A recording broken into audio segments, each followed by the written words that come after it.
of Kittens and Broken Things, Chapter 36. She contemplated intimidation. There were a lot of layers to fear, but this wasn't fear. This wasn't playing checkers with Pawneefa pieces, though it might have been if she were chattering away, asking about his makeup and not being intimidated, if she weren't having intimidation sealed in her bones like they had been cured under lights. Her defensive, self-guarding behavior about the discomfort of the shoes and the meaning of too deep of a neckline fell away, and she felt the proper level of vulnerable that she should have been feeling. She was out in the deep sea, and she could not swim. Not on her own. Or could she? Did he think she could with the proper inspiration? Was that the lesson of faith? Fake it well enough and it's undetectable from the original because everyone is faking it to a certain extent? The trick is in knowing the extent, not lying to yourself about how much you're lying, knowing the extent that others are. She did not nervously check to see if he was still glowing or consider if he'd sell her to the highest bidder. That was not what this was about. She was out in the deep sea. She could not swim, and her escort was not concerned in the least, despite the risks, the company, or the goal.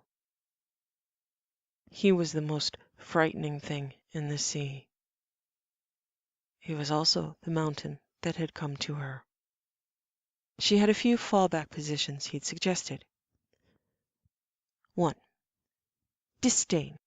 Be condescending, easily done through eye contact and silence. Feel free to intimidate as many people as she chose. Follow his lead with Hawk himself. Hawk needed to feel exceptional, and in this case, curious and potentially jealous. 2. Collusion. Look to Bennis as though the conversation were a certain thing, amusing or ironic, not enjoyable or funny. Amusing.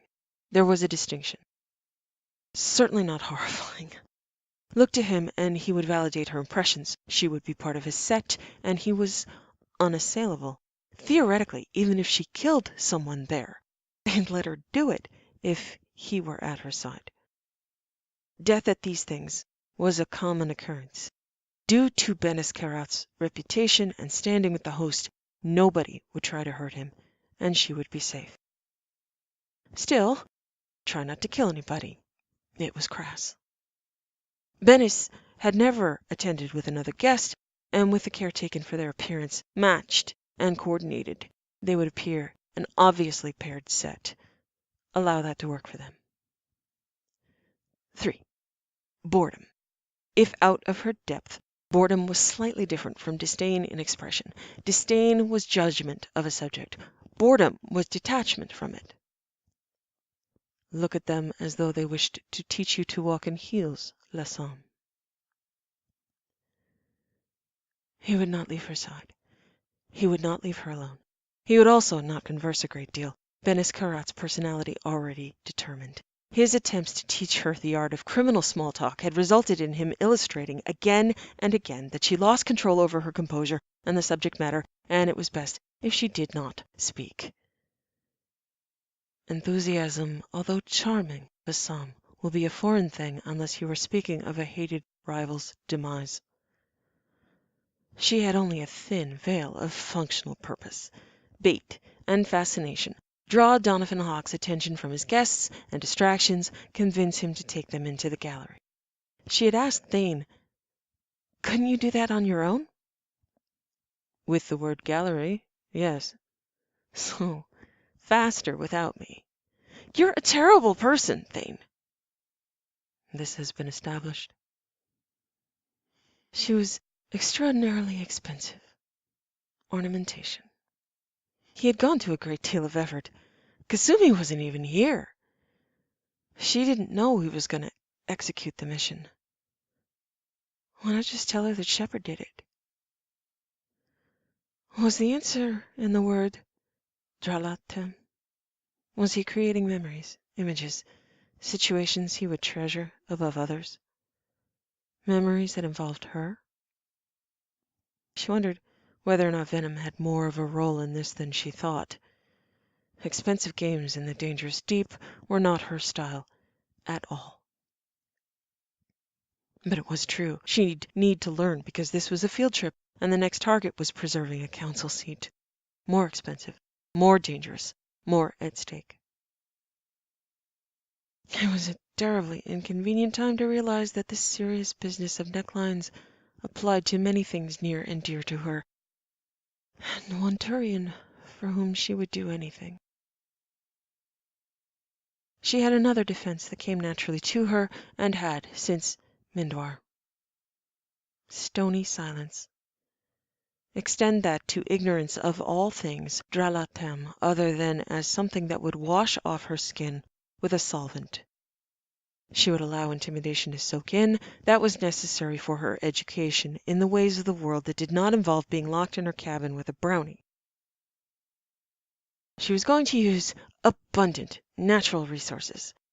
Feigned and genuine willful ignorance, acres and acres of endless and pure stony silence and intransigence, her homeland. Nothing intended for Allison Gunn would make its way to Kara. She needed to discern when ignorance, disdain, collusion, or boredom were required. She could avoid attraction to Thane and even attraction to Bennis. Yeah. She would still never, ever act on it. She would admit to herself she wanted to touch his scars, but she was not going to say that out loud. Would Allison Gunn, though? And would Kara's curiosity and disconnected from reality impulses be sated, and was that also potential Dralatem? So it was the collusion that was wearing at her, the odd feeling of not wanting witnesses, as though she were truly doing something about which she should feel guilty. She did feel guilty, but couldn't pinpoint the exact source or whether it was coming from so many directions that it all turned into a majestic, rolling guilt river along majestic palisades of what exactly did you think was going to happen? Was it knowing how it would make Garrus feel if she disclosed everything? Was it that she expected to be trusted and she should not have to disclose anything?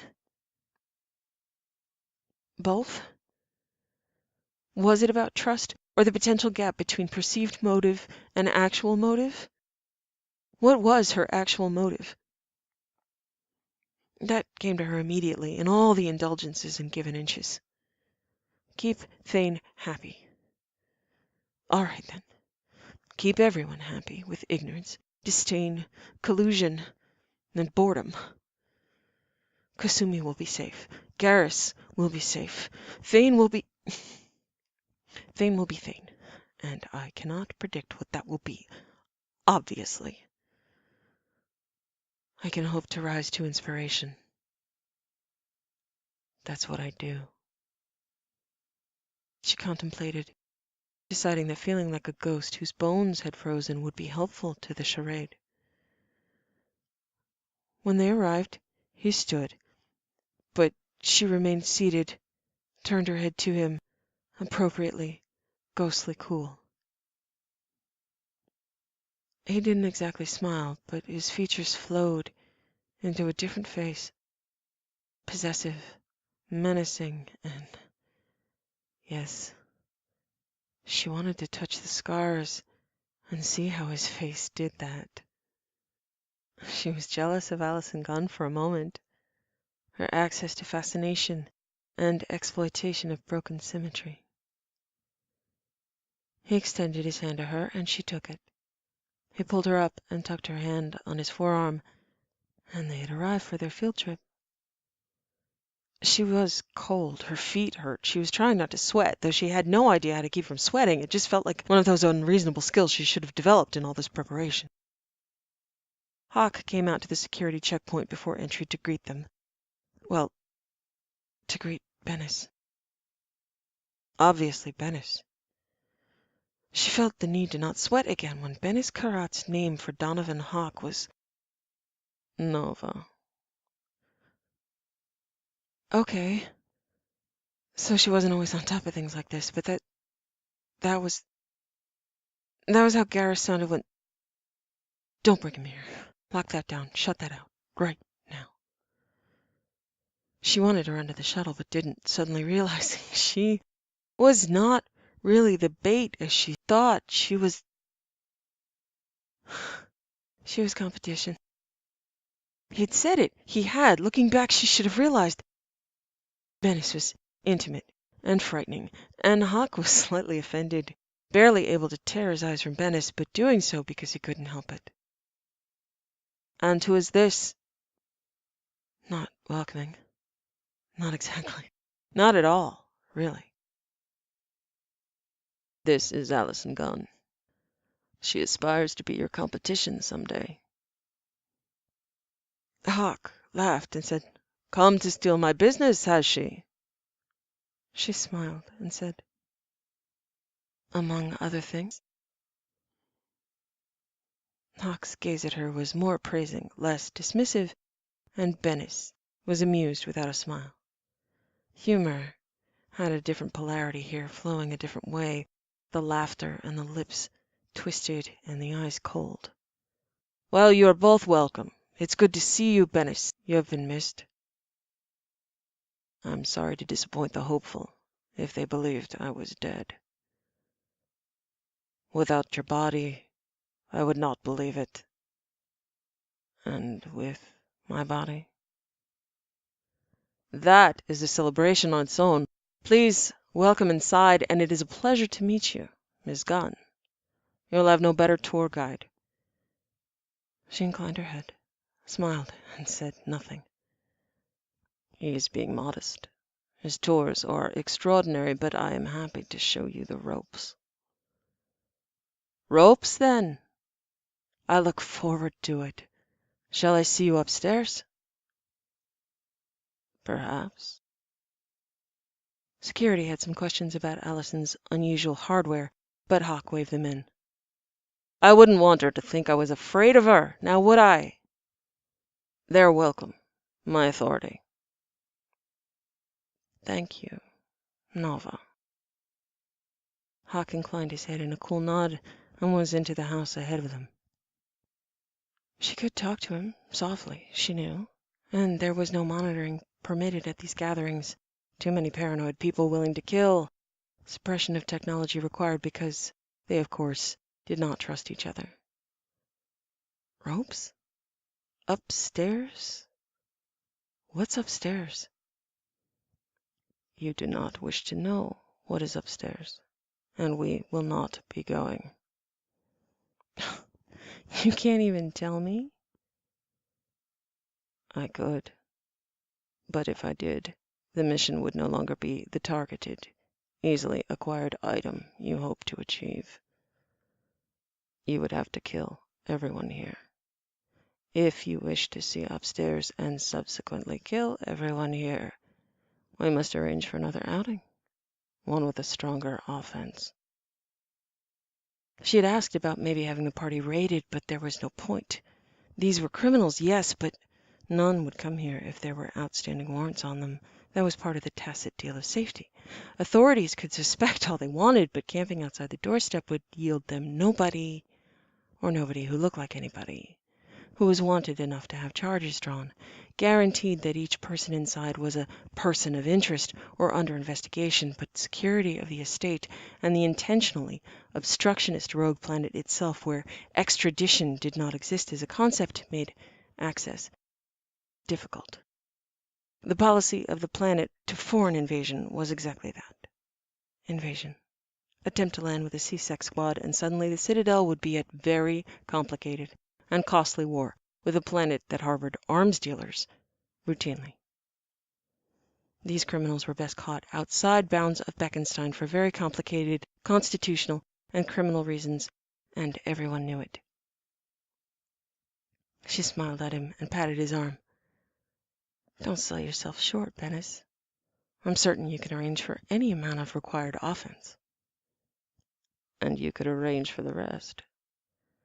So you're really not telling me? Absolutely not.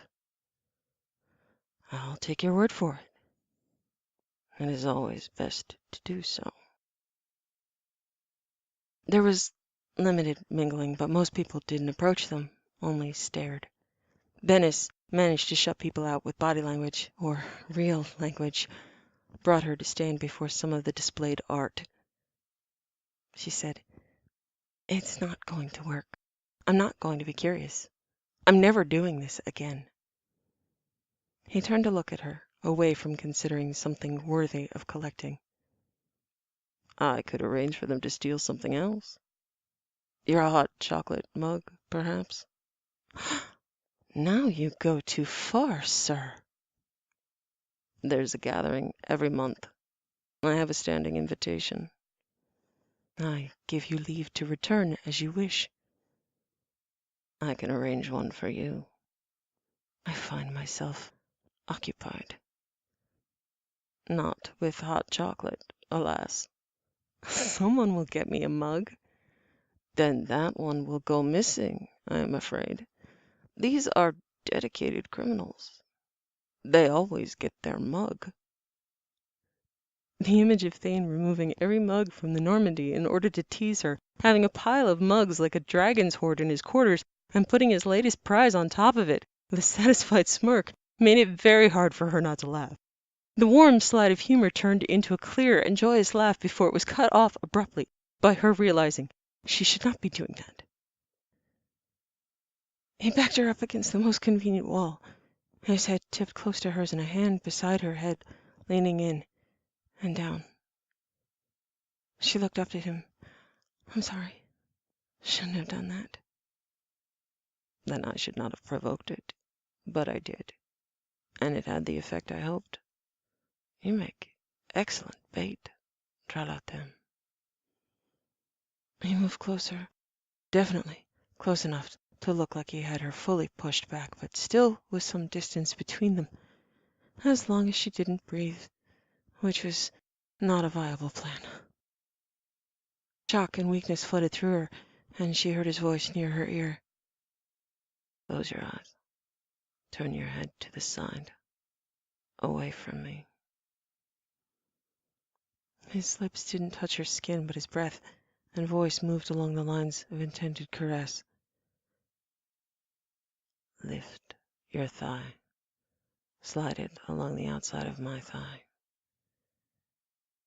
She did it. Heart pounding and breath scarce, head tilted back with her closed eyes and his mouth at her throat, close enough to feel the warmth from his skin and his breath. His hand splayed as he held the outside of her thigh, pressed to the outside of his, net and scar and leather. He breathed at her throat, the scarlet, fake nails of his hand digging into pale ghost skin, and she did her best to stand up. Not squeak, not tremble, though the trembling won. He tugged on her earring with his teeth and then abruptly let her go, drew a fingertip down the side of her face and jawline after a long gaze, then took her hand again, put it on his forearm, and moved to the next piece of art. She steadied her breath before saying, "You had a little bit too much fun there, Venice." He smiled at her. And I see it is not enough. You need practice in front of an audience. You are getting better. I believe I have a good teacher. Good? You held me up so I wouldn't fall over. That was good. This time he laughed, still twisted and turned and rough, but recognizable as humor and not amusement. They drew attention, but nobody approached as he guided her from item to item, with his explanations of the nature of the art and the acquisition, its relative merits, and then his hand at the small of her back, or brushing back a strand of hair. Seeing Donovan Hawk grow steadily more jealous and offended made her ask, "You and Hawk were lovers?" He does something with his tongue. I should not elaborate. Oh, you are so mean. I want to know what the thing with the tongue is now. I cannot, in good conscience, show you. Perhaps I can explain it to the counselor, and he can describe it to you, but I am certain that would also qualify as a little bit too much fun. You are a terrible person. This has been established. Dralatem. She was, however, perfectly safe, she realized, and relaxed. His casual hands on her were intimate but not invasive, serving the dual purpose of his idea of fun and his idea of how to get a job done. Donovan Hawk slowly came to the frustrated conclusion that he would have to take a direct approach, having gone upstairs and then returned. He strode toward them purposely, saying, I'm bereft to see the two most beautiful guests not taking advantage of the opportunity to be seen. Robes. Being seen. Sex upstairs. Sex in a way that would make her want to kill everyone here. She clamped down on those images and thoughts and kept her gaze straight. There's insufficient inspiration upstairs. Perhaps something more private? Perhaps the gallery. If you would join us. It would be an incomplete tour without that, and I and she would be grateful for the opportunity. Venice's hand trailed down her throat, and she curled into it, looking at Donovan Hawk as though she wished to kill him. Hawk blinked and said, But of course, I've been an unforgivably rude host. Please forgive me. This way. They followed him down, Donovan ahead and her with her heel-paced patience. She did not lean on him. The vault should have been impressive, but everything in here to her was dead and disconnected. The information that there were people upstairs, likely slaves. She had no interest in exclusive treasures that belonged in museums. She was no longer intimidated or concerned for her performance. Venice did let go of her, did leave her side, left her to choose whether to watch Venice or the stolen treasures. Venice leaned over to kiss Nova, and she did watch and did not look away. It took only about 2 minutes of venom-laced caresses and moans from Nova before Venice drew back and said, Nova, you have a gray box from a gentleman named Gagey? Where is it? Hawk pointed, sitting on the side of one of the display cases. Thank you. Have you decrypted it? No. Can't crack it. Tried. Good. Get it for me. Bring it to me. Hawk did that, handed it over. Venice reached for Hawk's throat, pulled him closer, Venice's brow to Nova's forehead. You know you cannot crack it. You gave it to me because I offered to crack it for you. You will not remember when. You will not look for it again. You will know that I have promised to crack it for you. You believe me. If it occurs to you to wonder when you will see me, I will not be available for the next gathering, but you know I will get it to you by the second gathering, wherever you are in time. You will always be only at most 2 months from being assured of your prize, and you will not worry. You will only remember Allison Gunn when someone mentions her appearance, but you will not seek her out. You will remember only that I came here to see you.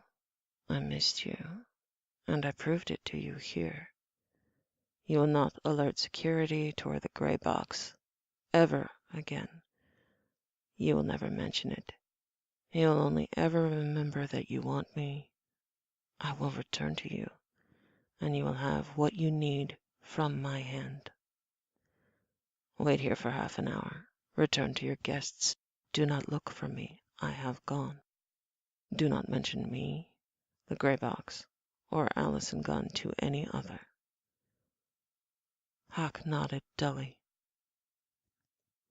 Bennis turned and met her eyes, as though asking her if she wanted him to kill instead.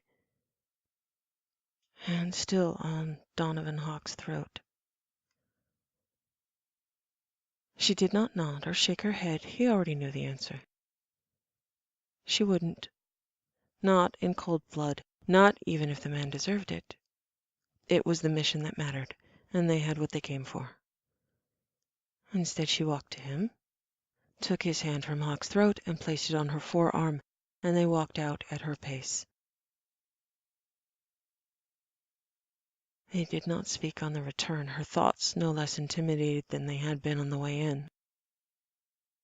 She couldn't think of anything to say that wasn't trite, or facile, or playing checkers with Ponifa pieces. She didn't want to define it or label it.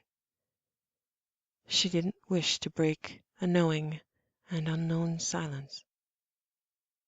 He escorted her again to the salon where she would have the experience washed from her skin, but not her bones. She would not be going back. She would not see Bennis again. She had another mission. He would take the gray box to Kasumi and then begin his own process of reversal of whatever it was he had experienced. He stood, looking down at her, both still wordless. She had thanked him. She had called him a terrible person. She'd been shocked. She'd made him laugh. She would need to guard her mugs. She leaned up and kissed at the scar on his throat, whispered, "Thank you," and then took her painted self back into the salon. Still not a believer, but witness to strange miracles that defied death and simultaneously promised it.